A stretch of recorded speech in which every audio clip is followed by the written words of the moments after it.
All right, the Seattle Seahawks keep making moves, and I love it. And if you're new to the channel, we are Detroit Lions fans, but this channel fully dedicated to teams that just don't get the love like they should. And so we started talking about the Seattle Seahawks way back when you traded Russell Wilson, and we've just kind of kept on talking about you.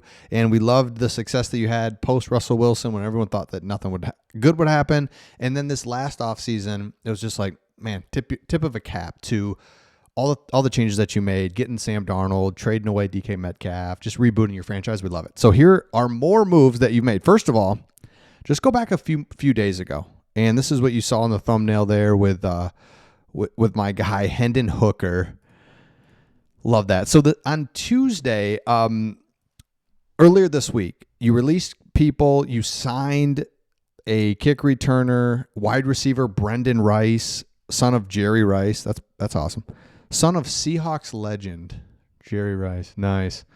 By the way, let me know in the comments, like who was your first favorite player on the Seattle Seahawks? Like, who do you remember just first favorite player when you were a kid or when you first became a fan? Let me know in the comments. We do this time to time. It's just really fun to look at all the comments. I mean, I'm looking at them, but everybody else is looking at them too. Like, oh yeah, I remember that guy, especially the less like obvious they are. But anyway, you can put obvious ones, non-obvious ones. But it's like, oh yeah, I remember that guy. Love that guy as well.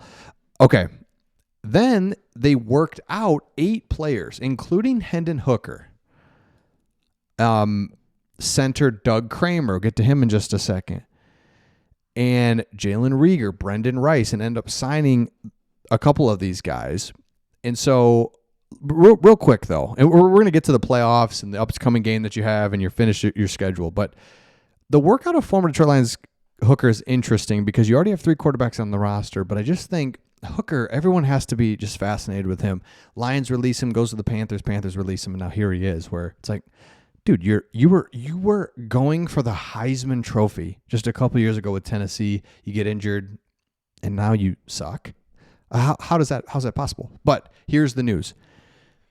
Keep making moves because you signed Doug Kramer. Now we have really been positive or bullish on the offensive line despite losing your starting center because you've got Olu Oluwatimi. We're Michigan fans here in Michigan.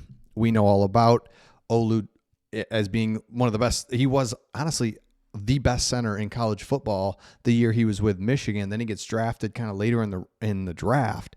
So you've got him, but Zabel might be out. So then your backup center is going there. Now you really have no center if something happens. So that's what this move is. I think it's smart. I think it's great. And again, these are just moves that are under the radar. No one's really paying attention to these, but this is just like GM work that we don't pay attention to. We pay attention to the free agency, draft, stuff like that. But what about in season, trying to find these guys? So Kramer's interesting because he was a 6th-round pick of the Bears just a couple years ago. Spent his rookie season on injured reserve, but then the last 2 seasons, he's appeared in 18 games, then had an injury. So it's like this is a young guy that was drafted. So it's not like he's just a nobody. Just maybe timing with injuries, it might be just perfect opportunity to get him in. Okay. Also, I love looking at this. This is just something PFF puts out that it really helps us understand. Oh, somehow I got logged out of PFF. Thank you, PFF. We'll get there. Hold on 1 second to get to the premium stuff I was going to show you. All right. Doesn't matter. Okay, AFC standings, got it. NFC standings. So right now, this just tells you kind of, man, it's getting top heavy because the Detroit Lions would not be in the playoffs if they started today, which I didn't really realize that. I kind of did, but not until I'm really looking at it. Yikes.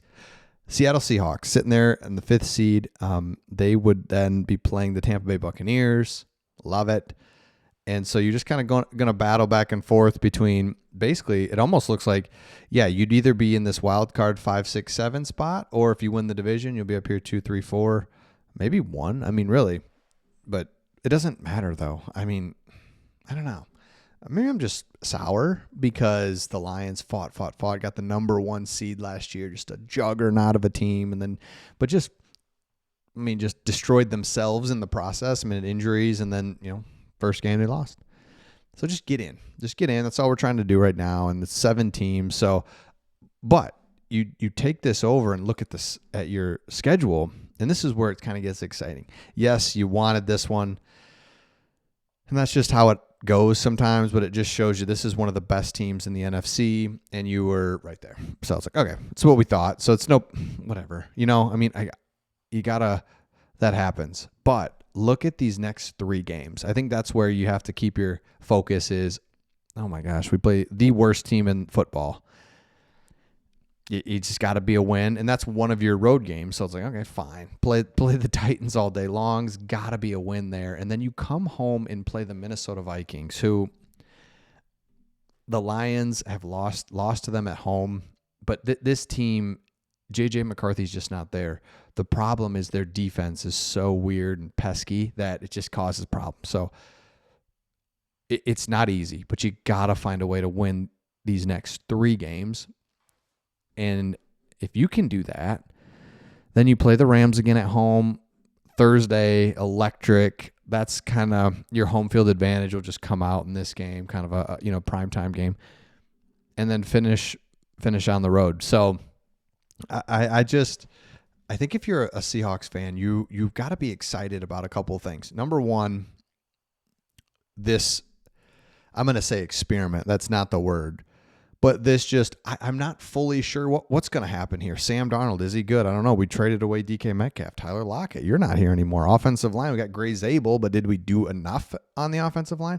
Defensively, can we continue to do what we're doing? Ernest Jones, like our secondary is pretty legit, right? We got a lot of guys on the defensive line, but I don't know. All those were answered, and now it's like, oh my gosh. Not only can we win the division, like it's right there.